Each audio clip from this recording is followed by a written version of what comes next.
Secretariat March സംഘർഷത്തിൽ youth Congress അധ്യക്ഷൻ രാഹുൽ മാങ്കൂട്ടത്തിന് ജാമ്യം. കർശന ഉപാധികളോടെയാണ് ജാമ്യം അനുവദിച്ചത്.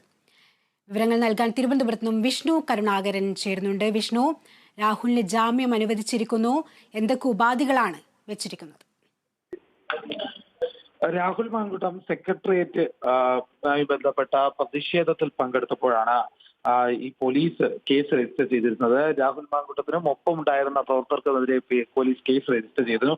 അതിന്റെ അടിസ്ഥാനത്തിലാണ് രാഹുൽ മാങ്കൂട്ടത്തിലെ ഒപ്പമുണ്ടായിരുന്ന 4 പേരെ അടക്കം അങ്ങനെ 5 പേരെ കോടതി റിമാൻഡ് ചെയ്തിരുന്നു. റിമാൻഡ് ചെയ്ത ഇവർക്കാണ് ഇപ്പോൾ ജാമ്യം ലഭിച്ചിരിക്കുന്നത്. സെക്രട്ടേറിയറ്റ് പരിസരത്ത് നിയമവിരുദ്ധ പ്രവർത്തനങ്ങളിൽ ഏർപ്പെടരുത് എന്ന് ചൂണ്ടിക്കാട്ടി ഉപാധികളോടെയാണ് ജാമ്യം അനുവദിച്ചത്. ഒപ്പം റിമാൻഡിലായ 4 പേരെയും ജാമ്യത്തിൽ വിട്ടയച്ചിട്ടുണ്ട്. ഇപ്പോൾ 5 പേരും ജാമ്യത്തിൽ വിട്ടയച്ച സാഹചര്യമാണ് ഉണ്ടായത്.